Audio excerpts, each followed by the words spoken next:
जब यूरोप में लोग स्टोन एज में जी रहे थे तब भारत में शहरों का निर्माण हो रहा था और हजारों सालों तक दुनिया की महाशक्ति यानी सुपर पावर बने रहने के बाद आखिरकार भारत का डिक्लाइन शुरू हुआ और भारत की जगह यूरोप और अमेरिका ने ले ली।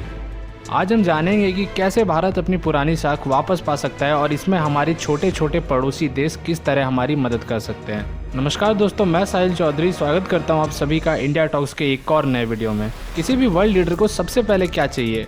फॉलोअर्स। हम किसी भी कंट्री को ट्रूली सुपर पावर तभी मान सकते हैं जब बहुत सारे कमज़ोर देश उन्हें अपने सहायक के तौर पर देखें। हम सब जानते हैं कि साउथ ईस्ट एशिया और साउथ चाइना सी में मौजूद छोटे छोटे देशों को ग्लोबल पॉलिटिक्स में बहुत कम अहमियत दी जाती है। ऐसे में मौके का फायदा उठाते हुए चीन जैसे देश उन्हें हमेशा से हड़काते हैं।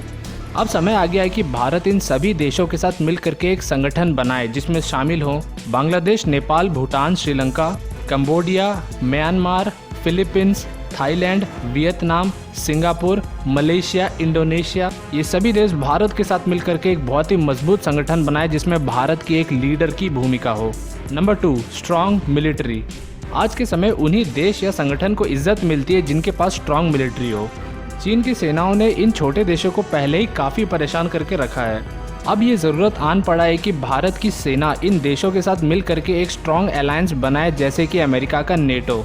और ये संगठन जिसमें प्रमुखतर इंडियन आर्मी ही होगी वो चाइना के एग्रेशन से इन देशों को बचाएगी, जिससे कि इस पूरे इलाके में इंडियन सेनाओं की पहुंच और भी ज़्यादा बढ़ जाएगी। इन देशों में अपने मिलिट्री और नेवल बेसेस बना के ना सिर्फ इंडियन सेनाओं की पहुंच बढ़ेगी बल्कि इंडियन ओशन में चाइनीज एग्रेशन को भी हम आसानी से रोक पाएंगे। Number 3, strong economy.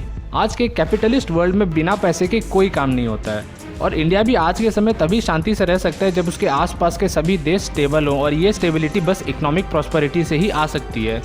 हमें भी यूरोपियन यूनियन की तरह एक ऐसा ही संगठन इन सभी देशों के साथ मिलकर के बनाना चाहिए जिसके बाद भारत और इन सभी देशों के बीच एक फ्री ट्रेड नेटवर्क क्रिएट हो जाए जिससे कि हम इनके जो सस्ते लेबर है उनका भी इस्तेमाल कर सकें और साथ ही साथ वियतनाम जैसे देशों की टेक्नोलॉजी का भी अच्छा से फ़ायदा उठा सकें।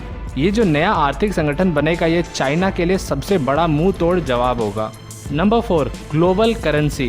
किसी भी सुपर पावर नेशन के लिए ज़रूरी होता है कि उसका जो करेंसी है वो बहुत ही ज़्यादा पावरफुल हो। आज डॉलर को एक ग्लोबल करेंसी माना जाता है और चाइना अपने युआन को इसी डायरेक्शन में पुश कर रहा है। पर अगर इन सभी देशों में रूपी एक कॉमन करेंसी के तौर पर एक्सेप्ट कर लिया जाए तो इससे रूपी को एक बहुत बड़ा पुश मिलेगा और इन सभी देशों के बीच ट्रेड और भी ज़्यादा आसान हो जाएगा और देखते ही देखते रूपी भी डॉलर और युआन जैसा जो वैल्यू है वो हासिल कर लेगा। Number 5, education system. हमारे देश में आज भी अंग्रेज़ों के ज़माने का एजुकेशन सिस्टम चला आ रहा है जिसमें भारत के गौरवशाली इतिहास को तोड़ मरोड़ के दिखाया जाता है और हमें काफ़ी ज़्यादा आउटडेटेड थ्योरीज और साइंटिफिक डिस्कवरीज के बारे में पढ़ाया जा रहा है और ना सिर्फ पढ़ाया बल्कि रटवाया जा रहा है। आज भारत में एक ऐसे एजुकेशन सिस्टम की ज़रूरत है जो आज के ज़माने के हिसाब से हमें इन्फॉर्मेशन दे और जो एक गुलामी नहीं बल्कि एक आज़ाद मानसिकता वाला एजुकेशन सिस्टम हो। और इसमें कोरोना वायरस ने हमारी कुछ हद तक मदद की क्योंकि जो पुश ऑनलाइन एजुकेशन को मिला है इसके वजह से इस एजुकेशन सिस्टम में बहुत बड़ा शिफ्ट आने वाले समय में हमें देखने को मिलेगा। Number 6, technology of future. भविष्य की टेक्नोलॉजीज में निवेश किए बिना कोई भी देश महाशक्ति बनने के बारे में सोच भी नहीं सकता है। भारत में आवश्यकता है कि ब्लॉकचेन, आर्टिफिशियल इंटेलिजेंस और जेनेटिक इंजीनियरिंग जैसे फील्ड्स में बहुत अच्छे तरीके से रिसर्च और इनमें बहुत ज़्यादा फंड्स निवेश किए जाएं। और ये काम किसी सरकार का नहीं बल्कि आम नागरिकों का होता है, ये काम एंटरप्रेन्योर्स का होता है।